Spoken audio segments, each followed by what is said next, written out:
Anyway, so it's the next day. We're about, it's been running for probably 20 hours. Sorry, I have a visitor. Hi. Really? In any case, so it's been running for about 20... Hey, Sebastian. Sebastian. I don't know if that's going to work. Anyway, so it's been running for about 20 hours, and we're going to go and we're going to go and look at the numbers here and see what's happened overnight. So it's got a power reserve of about 50 hours if you want to believe the official literature.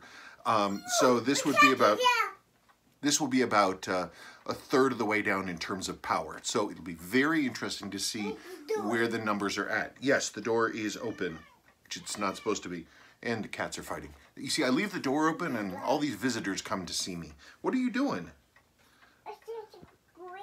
Yeah, you see McQueen. Okay, so let's go look at the numbers. Okay, so here we are. The movement, again, it's about 20 hours in, so maybe it's down about a third of a power. They're 30-40% down. Sebastian, shh, stop yelling at the cats. Okay, so let's turn on the time grapher and let's find out together. So hold on just 1 second, because I have a plan for today if the numbers work out. If the numbers work out, I have a plan.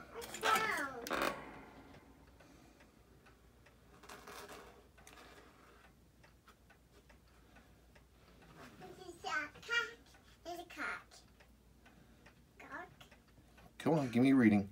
It's because this thing is held in place by the plastic movement ring. It's having trouble hearing it.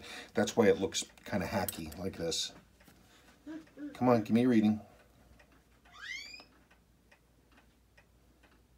Oh, come on. Oh, okay, 254. Okay, so I flipped it over and I got it powered up, and I did a little bit of a quickie adjustment on it. So it's this is sort of a starting point. I'd say it's hovering in the 270s. Sometimes it'll dip down into the high 260s. But I think the important thing is that the amplitude is very steady, and the accuracy is very steady, which is good. It seems to be holding its own and not really doing much of anything except just pumping out the numbers. I'm not seeing a lot of variation, and it's been fairly easy to regulate. So what I think we're going to do now is I'm going to do a little bit of let's put on the dial and the hands, and basically let's case this thing up. Let's see how it's doing. I don't think I'm going to go back into it. I think we're going to just let it be, and let's go for it. So let me get that set up. Yeah, there's that 260s. Okay, so let's try it. Okay. So here we are. Let's do the things that we do, shall we? Okay, so we've got our handy dandy little case here. Their handy dandy little dial. And here's the Padi dial. Let's get a little bit of air on there.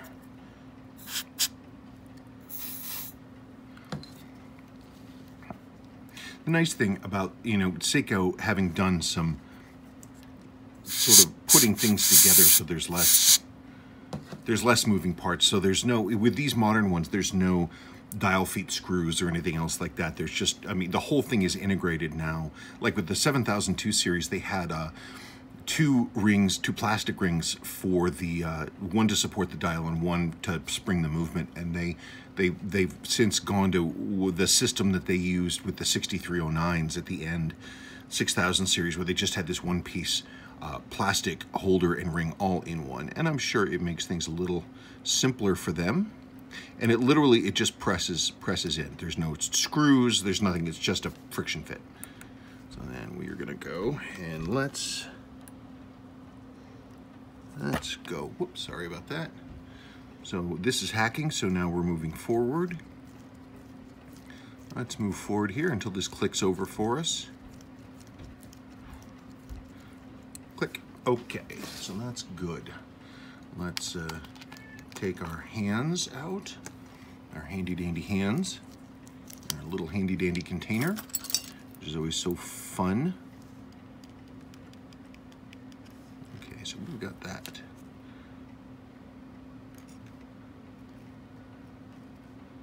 Okay, so we got our 3 hands there. Super exciting stuff. Let's put that right on there. Let's flip that over.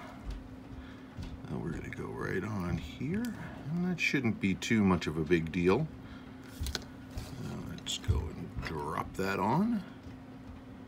Such fun times. Always nice getting to this point of putting a watch back together. Let's see where we're at. Are we flush? Pretty flush. Let's drop it just a hair more. Okay, let's get some Rodico. Let's see about that. Let's see about that right there. Okay, that's good. So then, go and back it off. Uh-oh. Back it off and put it back up. Let's go there. Let's do the next hand. Come on, stop fighting me. And there it is. There's our next hand. Make sure that's aligned properly. Let's get that in here.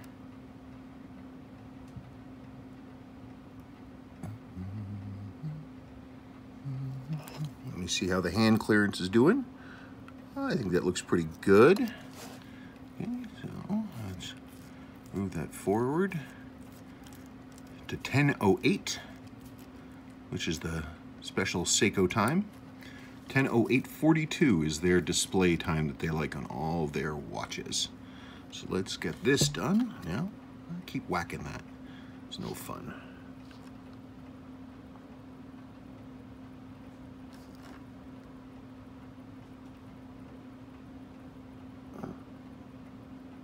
There's that. Let's drop that on.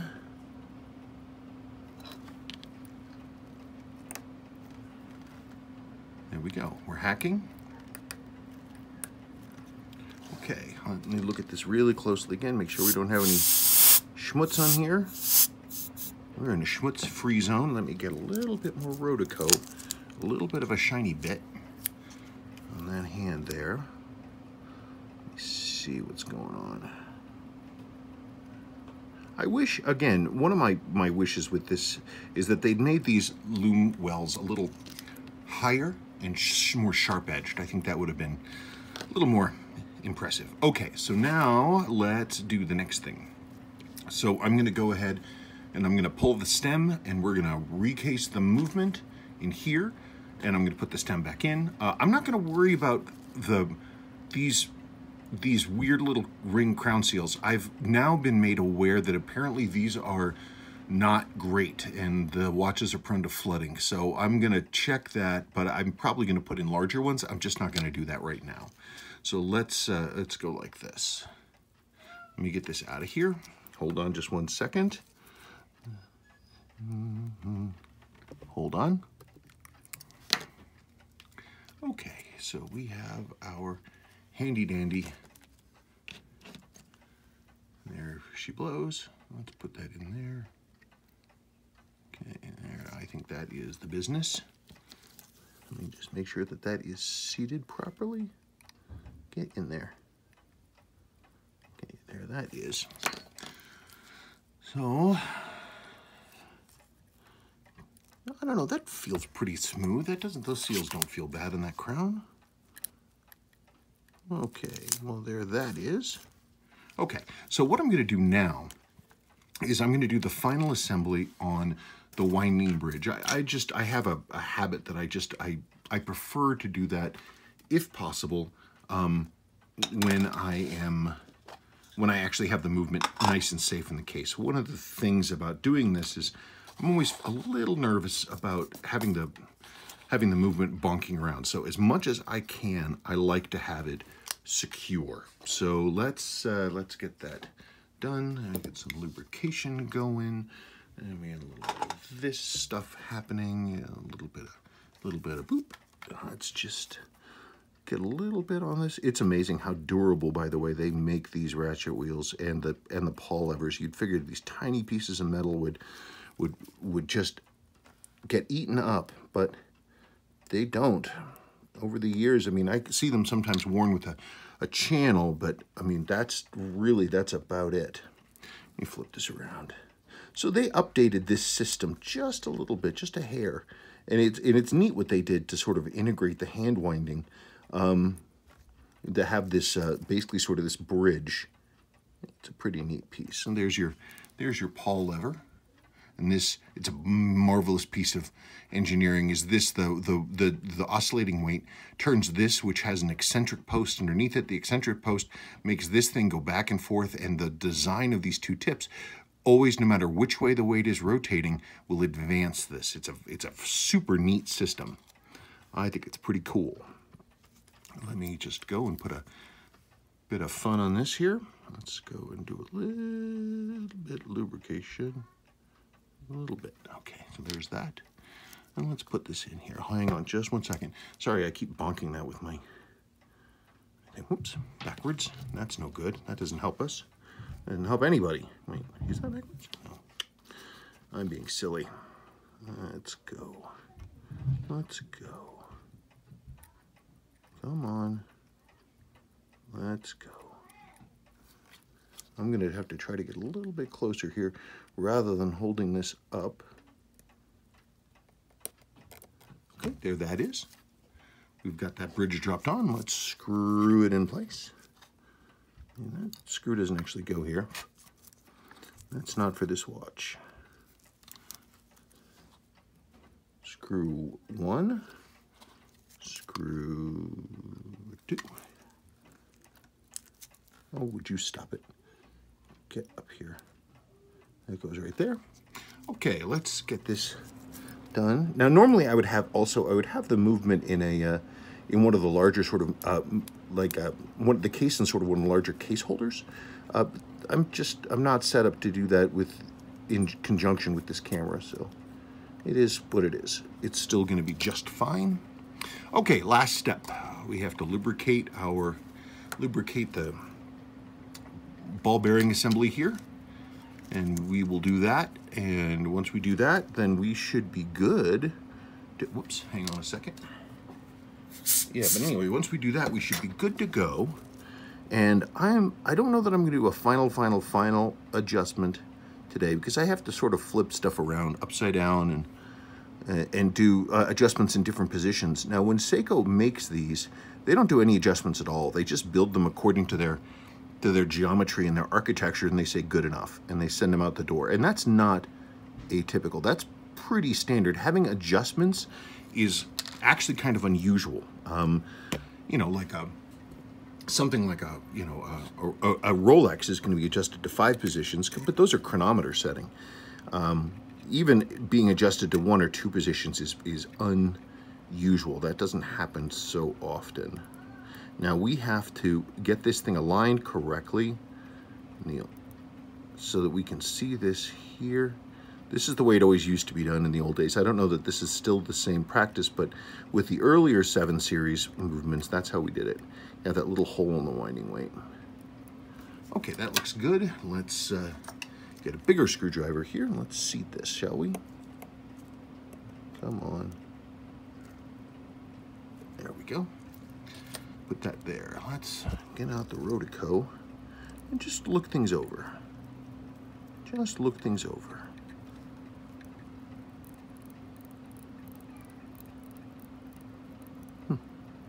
Okay, well, we are moving ahead. So let's let me get the case back seal back out. That's important. Ought to be our happy case back seal. I mean, I could, in theory, put in a new one, but I mean, this one is brand new, so why not use it?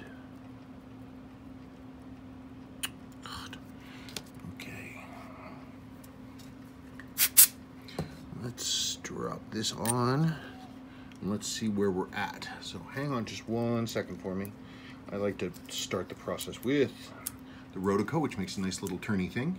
And then I'm going to get my case wrench. Let's get my case wrench, which is right here. Handy dandy LG case wrench. So neat. Let's go here and here. We'll drop that in. We'll drop that in. And let's just seat that. Release that. Okay, so now I can take off these finger cuts. And let's see where we're at. Let's see where we're at. What do you think, Mr. Watch? What do you think? Are you alive?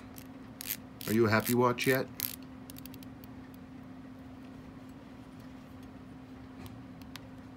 She's hacking. It's currently 3:37. I'm not going to hack this thing to the second, but whatever. 3:37.5. Why not? And let's advance this to today's date, which is the 29th. Click that all the way in. Let's hand wind it a little bit, because now with that bridge and that ratchet wheel in place, the hand winder is up and running. Okay. Well, there it is. Okay, so let's put it on here and let's see what happens. Okay, how about that for a notion? Let's see what kind of numbers we're getting. Again, I haven't done a final adjustment on this. Ooh, well, it's obviously up to full power, so we're going to see a little bit of a jump. That's a winding spike, because the winding bridge is on it and I just hand wound it.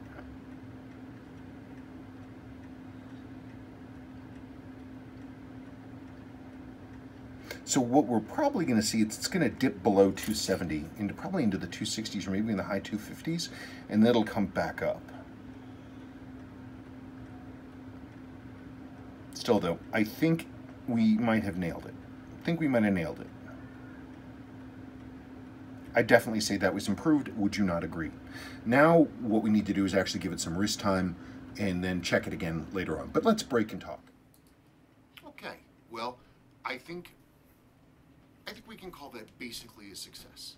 I didn't see the kind of amplitudes that I would have really truly been hoping for, like what we see with earlier movements, like the 7S26As or the 7002s or 7006s or 7009s. Those movements, they will cruise happily in the 280s, no problem whatsoever. But they're missing a couple of the features that this one has: no hacking lever and no hand winding. And the hand winding adds some extra gears in, and you know, it's possible that adds a little bit of drag, but I'm not honestly sure. You know, I would have to really rip it apart, in the sense that I would have to go and look and see about things like comparing the pivots and seeing if the modern pivots need to be polished or anything else like that. But I'd say 270s that's reasonable. That's a reasonable amplitude for this watch, and clearly it's much better than it had been. Now, these, you know, I've only done one of these. This is the only one I've done. And the reason I've only done one is that, frankly, it was when I would run into these problems, and it would happen fairly often, it was cheaper to simply replace the entire movement rather than have me do a service on it. And I don't have a ton of free time to like just randomly rebuild watches just for the fun of it. And so we're not at that position yet. But this was a good opportunity to try to see, you know, what we can find out. So based on this one sample, if this is truly part of the problem, what we're going to find is, you know, if they have a lubrication issue like this, if they have a QC lubrication issue more than an engineering issue, that is something that it would be nice that they could look at. If it is a lubrication issue, if this one sample piece is indicative of whatever the problem is, it would account for some things. How intermittent these problems are, how one watch will have it and another one won't, how a brand new replacement movement right from the parts house would already have this problem. Because, I mean, the lubrication issues we saw, like the bottom of the third wheel, that didn't even look like lubrication to me. That looked like sort of a smear of grease, and it wasn't even in the right place. When a movement is properly lubricated, you should see just around the hole in the jewel, you should see a beautiful little fine ring of very even lubricant. And it should look correct. You look at it and it should look right. It shouldn't be this weird smear of grease.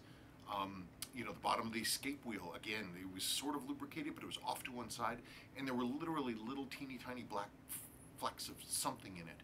Okay, but almost no lubrication on those 2 points. But then the pallet fork had this huge amount of lubrication, relatively speaking, huge amount of lubrication. And that's not right. So something's going on, but I cannot say for sure that this is truly the issue until I rip apart a few more, basically. I have my own, pardon me, I have my own SRP 775, which is the reissue of the 6309. And it's been generally okay, but it's been a little, I noticed even after wearing it a lot, that the signal was kind of dirty. It was kind of up and down and up and down and up and down. It was odd. So I'm going to pull that movement apart, and we'll see what I can do with that. I've also got a couple loose 6R movements, and see if we can pull that apart and see what's going on. I don't know. It's going to be interesting to see. It's unfortunate that we're in this kind of situation, that Seiko is doing this kind of stuff, if in fact they're cutting corners. I mean, clearly something's up with their lubrication, at least in this one example. And you know, we don't see that in like ETA movements like this. You know, this Raven Venture, this Raven watch right here, came to me brand new with an ETA 2824-2 in it, and it was golden from the second I started it up. I've never gotten an ETA movement or an ETA powered watch that was new that had any problems with the lubrication or anything else like that. I've never had to go back through and clean something up and make it better. So this is, I mean, it's for a company that's as big as Seiko to, if in fact they're doing this, if in fact this is the problem, if this is a systemic problem, some kind of a QC issue,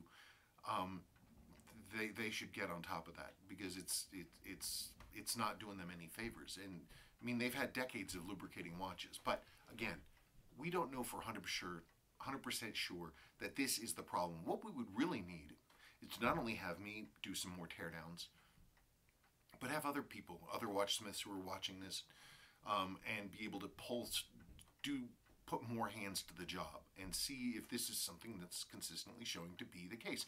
I mean, it just amazes me that Seiko would, in this iteration, go to the trouble of putting in a lower mainspring arbor jewel, which is a very important thing. That's a big deal. It's a nice upgrade. And then not lubricate correctly? I don't know. I don't understand the thinking. Again, it may be that the engineering is good, but the execution is not.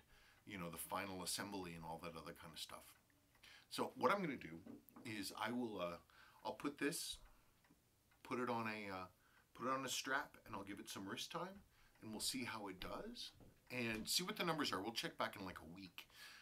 But I would say generally, I think whatever the problem was with this movement, we found it. Just based on the fact that not only higher amplitude, but the fact that the numbers are so steady. The accuracy is so steady that it was so easy to regulate, and that it held those numbers. So let's let it run. Let's let it run for a week, couple weeks, and then check back and see how the numbers are going. But I'd say generally that's it. But you know, a limited edition, almost $900 watch should not need to be immediately serviced in order to make it wearable. I'd like to think that you would agree. So again, I don't know, we'll see. That's about it for now. Lots of fun. So I don't know. We'll do the next thing. The next video I'm going to do is, because I'm going to let this one run, is I'm going to go through that 7002 that I talked about a few weeks back.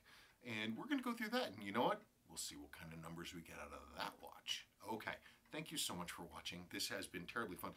Many thanks to Sam Speak, whose watch this originally was. And he is and I'll have a link in the thing to his channel as well. And it's, you know, it's been great working with him, and we're going to do a couple more collaboration stuff. We're going to sit down and maybe we'll talk more about this watch and see what needs to be done. Anyway, that's it. If you have any questions, let me know, and I'll be glad to bang them out, and we'll go from there. Thank you so much. Bye. One last note, something I forgot about. Now, this is a limited edition watch, and it comes with everything, all the bells and whistles and all that other kind of stuff. I know me.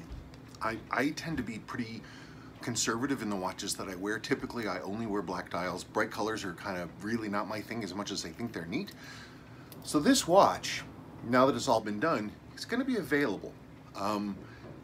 I would be interested, by the way, if somebody has one of the stock one of these, the standard ones, I'd be interested potentially in a straight trade. If you want to have a limited edition, recently serviced piece. It's just one of those things. It's a cool watch, and it's got the original strap and everything else over there. This is one of Larry Bellini's Uncle Seiko's 22mm waffles. But if you're looking to pick up one of these, you want one that you've seen the inside of, this one's available. And again, I definitely would be interested in a straight trade for the stock standard one of these. Okay, sorry for that addendum. I should have remembered to speak about it before. But thank you again for watching, and we'll talk next time.